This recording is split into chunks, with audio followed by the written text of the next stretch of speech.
രാധ ഞാൻ രാധ കണ്ണനെ മറക്കാത്ത രാധ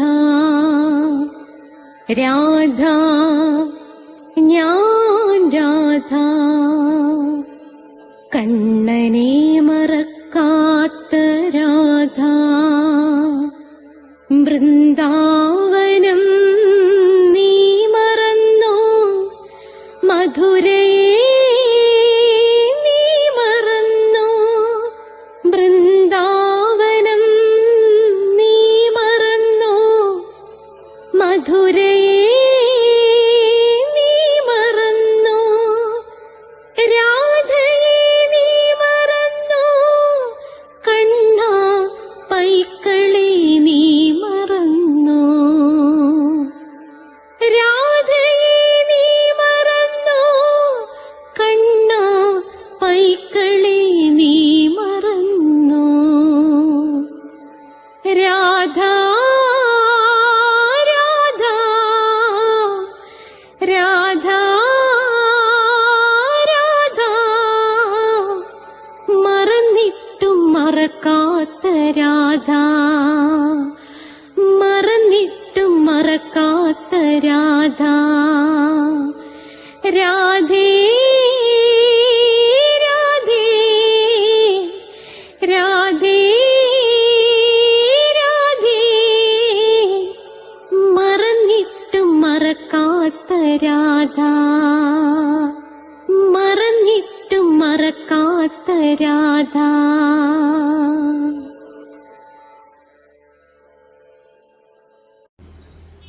രാധേ രാധേ എന്ന ചാനലിലേക്ക് സ്വാഗതം. നമ്മുടെ വിഷു വരികയാണ്. എങ്ങനെയാണ് വിഷുക്കണി ഒരുക്കേണ്ടത്? ഓർമ്മിക്കുക, വിഷുക്കണിക്ക് ചില ചിട്ടകളുണ്ട്. ആ ചിട്ടകൾ അനുസരിച്ചാണ് വിഷുക്കണി ഒരുക്കേണ്ടത്. കാരണം വിഷുക്കണി കൃഷ്ണനു മാത്രം തൃപ്തി നൽകുന്ന ഒന്നല്ല. കൃഷ്ണനോടൊപ്പം തന്നെ മറ്റു ദേവന്മാരെയും ദേവതകളെയും പ്രസാദപ്പെടുത്തുന്ന ഒന്നാണ് വിഷുക്കണി എന്നറിയുക. വിഷുക്കണി നിങ്ങൾ ഒരുക്കേണ്ടത് കൃഷ്ണന്റെ വിഗ്രഹത്തിന്റെ മുന്നിലോ രാധാകൃഷ്ണ വിഗ്രഹത്തിന്റെ മുന്നിലോ ആയിരിക്കണം. രാധാകൃഷ്ണ വിഗ്രഹത്തിന്റെ മുന്നിലാണെങ്കിൽ ഉത്തമം. ഇത് ഞാനൊരു രാധാഭക്തനായതുകൊണ്ട് പറയുകയല്ല, ദേവിയും കൂടെ ചേർന്നാലേ ദേവന് ശക്തി കിട്ടൂ എന്ന് മാത്രമല്ല, ഈ കണികളിൽ തന്നെ ദേവിക്കുള്ളതും കൂടെ വെച്ചിട്ടുണ്ട്. അപ്പൊ വിഷുക്കണി ഒരുക്കേണ്ടത് കൃഷ്ണന്റെ വിഗ്രഹത്തിന്റെ മുന്നിൽ അല്ലെങ്കിൽ രാധാകൃഷ്ണ വിഗ്രഹത്തിന്റെ മുന്നിൽ. ശരിക്കും ആരാണ് കണി ഒരുക്കേണ്ടത്? കുടുംബത്തില് കാരണവരുണ്ടെങ്കിൽ, ആ കാരണവർക്കാവതുണ്ടെങ്കിൽ അദ്ദേഹമാണ് കണി ഒരുക്കേണ്ടത്. അല്ലെങ്കിൽ ആ വീട്ടിലെ കുടുംബനാഥനാണ് വിഷുക്കണി ഒരുക്കേണ്ടത്. സത്യത്തിൽ സ്ത്രീ അല്ല. മനസ്സിലായില്ലേ? നമ്മളങ്ങനെയല്ല വിചാരിക്കുന്നത്. കുടുംബനാഥനാണ്, പുരുഷനാണ് വിഷുക്കണി ഒരുക്കേണ്ടത്. ഇനി പുരുഷൻ ആ വീട്ടിൽ താല്പര്യമില്ല, അയാൾ അങ്ങനെ ചെയ്യത്തില്ല. അല്ലെങ്കിൽ നമ്മുടെ ഭർത്താവ് ഗൾഫിലാണ്, നമ്മൾ മാത്രമേ ഉള്ളൂ, സ്ത്രീയേ ഉള്ളൂ, സ്ത്രീ ഒരുക്കുക, അത് വേറൊരു കാര്യം. സത്യത്തിൽ കാരണവരുണ്ടെങ്കിലോ കുടുംബനാഥനുണ്ടെങ്കിലോ അവരൊരുക്കണം. അവർക്കതിന് സമ്മതമല്ല, അല്ലെങ്കിൽ ശാരീരികമായി സുഖമില്ലെങ്കിൽ മാത്രമാണ് കുടുംബനാഥ സ്ത്രീകള് വിഷുക്കണി ഒരുക്കേണ്ടത്. ആദ്യമായിട്ട് ഒരു ഓട്ടുരുളി എടുത്തു വെക്കണം. അത് ഓട്ടുരുളി തന്നെ ആയിരിക്കണമെന്ന് നിർബന്ധമാണ്. പക്ഷെ ഇനിയിപ്പം നിങ്ങളുടെ വീട്ടില് അങ്ങനെ ഓട്ടുരുളി വാങ്ങിച്ചത് ഇല്ലാന്നിരിക്കട്ടെ, ഇല്ലെങ്കിൽ പൊക്കോട്ടെ, നിങ്ങൾ എന്തെങ്കിലും ഒരു പാത്രമായാലും മതി. ഭഗവാൻ ഏത് പാത്രമാണെങ്കിലും അത് സ്വീകരിക്കും.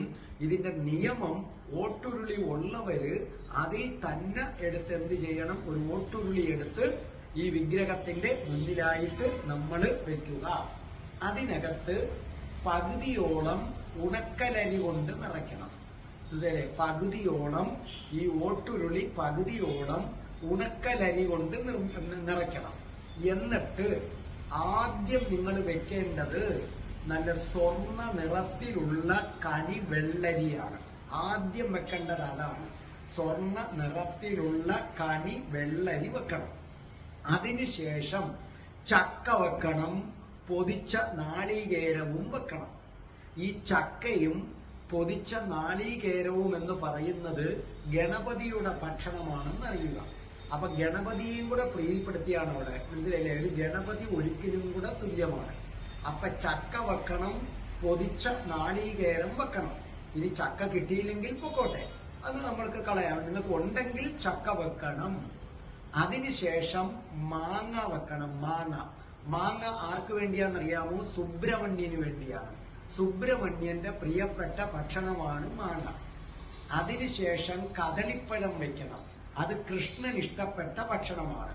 സാധാരണഗതിയിൽ ആൾക്കാര് പൂവമ്പഴം, പാളയംതോടൻ പഴം, ഒരു പടലപ്പഴം വെച്ചാൽ മതിയെന്ന് വിചാരിക്കും. അല്ല, കദളിപ്പഴം വേണം.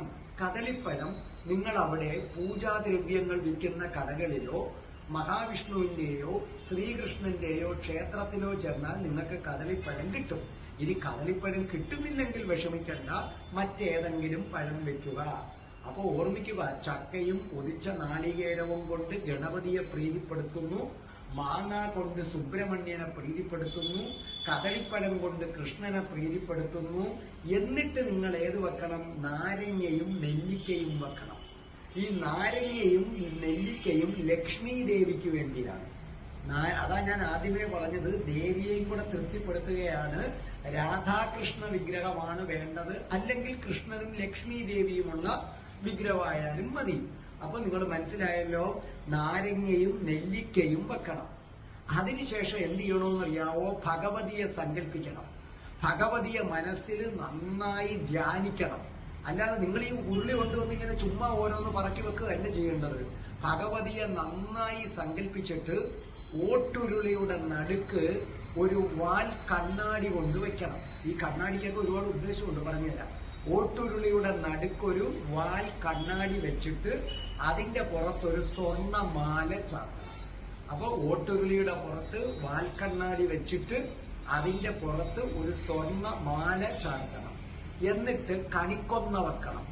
അതിനുശേഷം വേണം നമ്മൾ കണിക്കൊന്ന വെക്കുന്നത്. ഇതിൽ നമ്മൾ കണി വെള്ളരി ഉണ്ടല്ലോ, അത് വെക്കുന്ന എന്തിനാണെന്നറിയാവോ? അത് മഹാവിഷ്ണുവിന്റെ മുഖമാണ്. കൊന്നപ്പൂവ് അത് ശരിക്കും ശ്രീകൃഷ്ണന്റെ കിരീടമാണ്. കണ്ണാടി മനസ്സാണ് കണ്ണാടി. ഇനി അപ്പൊ അത്രയും ഓട്ടുരുളിയിൽ നിങ്ങൾ വെക്കേണ്ട കാര്യമാണ്. അതിനുശേഷം നിങ്ങൾ ഒരു താലമെടുക്കണം. ഇതെല്ലാം ഓട്ടുതാലമാണെങ്കിൽ നല്ലത്, അല്ലെങ്കിൽ മറ്റേതെങ്കിലും ഒരു താലം. ആ താലമെടുത്തിട്ട് അതിനകത്ത്, ഇത് പ്രത്യേകമാണ്, ഇത്രയും നേരം ഞാൻ പറഞ്ഞത് ഓട്ട് ഉരുളിക്കകത്ത് വെക്കേണ്ട സാധനമാണ്. ഇനി ഒരു താലമെടുത്തിട്ട് അതിനകത്ത് അലക്കിയ അല്ലെങ്കിൽ പുതിയ കസവുമുണ്ട്. പുതിയ കസവുമുണ്ടുണ്ടെങ്കിൽ നല്ലത്, അതില്ലെങ്കിൽ ഒരു അലക്കിയ കസവുമുണ്ടെടുത്ത് വെക്കണം. എന്നിട്ടൊരു പുസ്തകം വെക്കണം. ഏതെങ്കിലും ഒരു ഗ്രന്ഥം, ഭാഗവതമാകാം, രാമായണമാകാം, എന്തോ ആയിക്കൊള്ളട്ടെ, ഒരു പുസ്തകം. അത് സരസ്വതി ദേവിയുടെ പ്രതീകമാണ് പുസ്തകം. അതിന്റെ പുറത്ത് കുങ്കുമച്ചെപ്പും കൺമഷിയും വെക്കണം. ഒരു കുങ്കുമച്ചെപ്പ് വെക്കണം, കൺമഷി വെക്കണം. എന്നിട്ട് അതിന്റെ പുറത്തൊരു വെറ്റില വെക്കണം, പാക്കുമൊക്കെ വെക്കണം. ആ വെറ്റിലയുടെ പുറത്ത് നാണയം വെക്കണം. ഈ നാണയവും സ്വർണവും ഒക്കെ ലക്ഷ്മി ദേവിയെ പ്രതിനിധാനം ചെയ്യുന്നതാണ്. വിളക്ക് നന്നായി തേച്ചു വെക്കണം. എന്നിട്ട് വാൽ കിണ്ടിയും വേണം. ഇതിനകത്ത് ഒന്നുകിൽ 5 തിരി അല്ലെങ്കിൽ 7 തിരിയിട്ട നിലവിളക്ക് കൊണ്ടുവെക്കണം. മനസ്സിലായില്ലേ? ഇതിനു ശേഷം അപ്പൊ നമ്മൾ ആദ്യം ഓട്ടുരുളിയിൽ നിറച്ചു, അത് കഴിഞ്ഞ് താലമെടുത്തു. താലത്തിൽ നമ്മൾ കസവ് മുണ്ടുവെച്ചു, പുസ്തകം വെച്ചു, കുങ്കുമച്ചെപ്പ് വെച്ചു, കൺമഷി വെച്ചു, വെറ്റില വെച്ചു, അതിന്റെ പുറത്ത് നാണയ തുട്ടുകൾ വെച്ചു. പിന്നെ നമ്മൾ എന്ത് ചെയ്യുന്നു? പിന്നെ നവധ്യാനം ഉണ്ടെങ്കിൽ അത് വെക്കുന്നത് ഉത്തമമാണ്. നവധ്യാനം ഉണ്ടെങ്കിൽ, ഇപ്പം നവധ്യാനം സൂപ്പർ മാർക്കറ്റിലൊക്കെ വാങ്ങിക്കാൻ കിട്ടും, എല്ലാ സൂപ്പർ മാർക്കറ്റിലും കിട്ടും. ഇല്ലെങ്കിൽ പോട്ടെ, ഉണ്ടെങ്കിൽ നവധ്യാനം വളരെ നല്ലതാണ്. എന്നിട്ട് നല്ല വിളക്ക് കത്തിച്ചു വെച്ചിട്ട് നെയ്വിളക്കാണ് ഉത്തമം. ഇല്ലെങ്കിൽ പിന്നെ എണ്ണ ഒഴിക്കുക. ഒരിക്കലും വിളക്കെണ്ണ ഒഴിക്കരുത്, അത് ശരിയല്ല. ഒന്നുകിൽ നല്ലെണ്ണ ഒഴിക്കുക. ഇപ്പൊ പല വിളക്കെണ്ണയും വില കുറച്ച് വെക്കാൻ മൃഗക്കൊഴുപ്പൊക്കെ കൊണ്ടാണെന്ന് പറയുന്നു, എനിക്ക് അറിയില്ല. നെയ്വിളക്കുണ്ടെങ്കിൽ നെയ്യാണ് ഏറ്റവും നല്ലത്.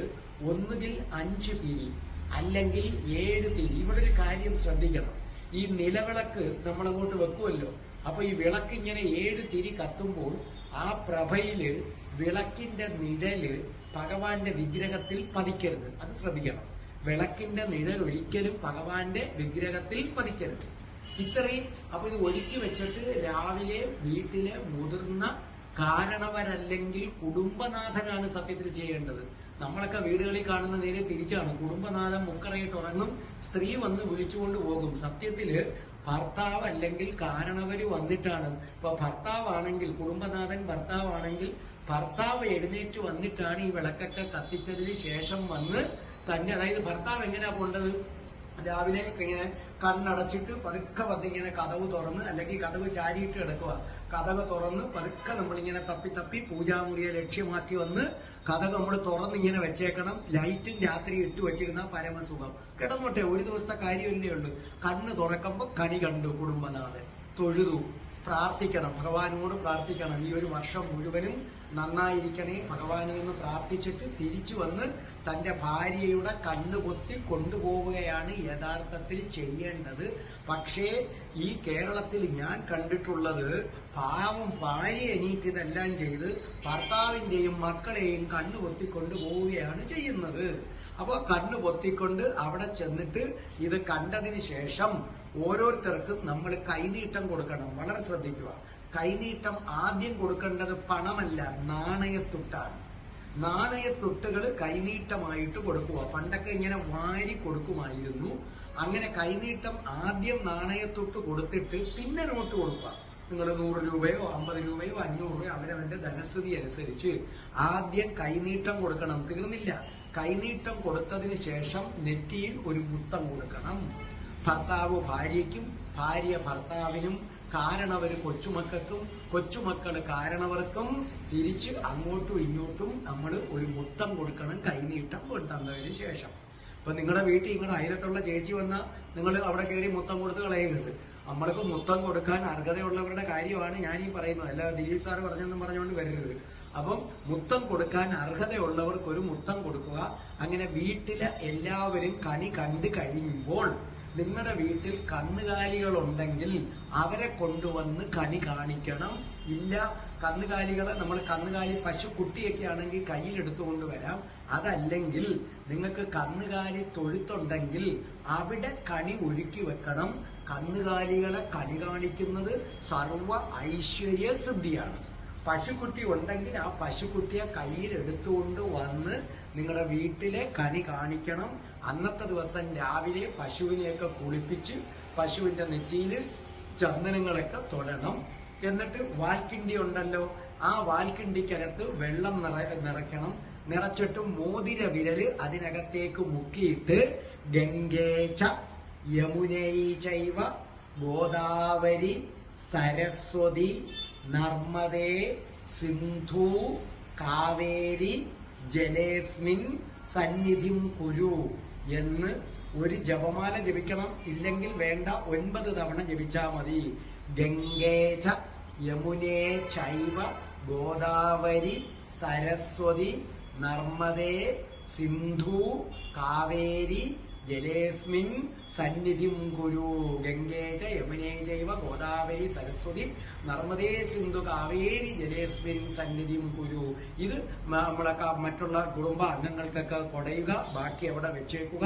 നിങ്ങൾക്ക് എപ്പോഴാണോ വിഷുക്കണി എല്ലാം കഴിഞ്ഞ് എടുക്കണമെന്ന് തോന്നുമ്പോൾ ഈ മന്ത്രം ജപിച്ച ജലം തളിച്ചിട്ട് വേണം നിങ്ങൾ എടുക്കേണ്ടത്. കുറച്ച് ജലം 4 ചുറ്റും, വീടിന് 4 ചുറ്റും തളിക്കുക. അങ്ങനെ ചിട്ടപ്രകാരം വിഷുക്കണി കണ്ടാൽ ഭഗവാന്റെ എല്ലാ അനുഗ്രഹങ്ങളും ഉണ്ടാകും. വിഷുക്കണി കാണുമ്പോൾ നിങ്ങൾ കരുതുന്നത് പോലെ കൃഷ്ണൻ മാത്രമല്ല അനുഗ്രഹിക്കുന്നത്.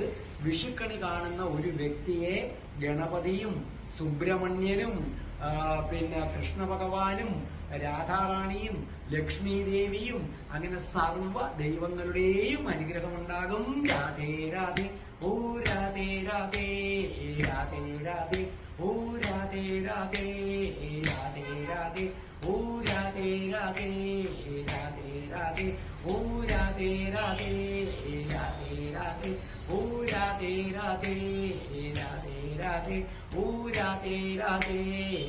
ഓം ശ്രീം ഹ്രീം ക്ലീം ഐം രം രാസേശ്വരി രാധികായേ സ്വാഹ.